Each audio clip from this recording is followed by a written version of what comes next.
Приехал Хануман Прабу. Это вскрываем в Голпару. и делаем армирующую стяжку. Стяжку.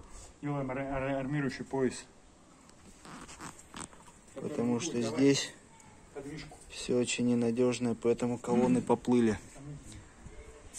Вот здесь наверху просвели, чтобы вода не стояла. Самое низкое место это вон там в углу. Вода стоит и портится, это все чернее. Так что работы здесь хватит нам. Ну да. Поплыли колонны.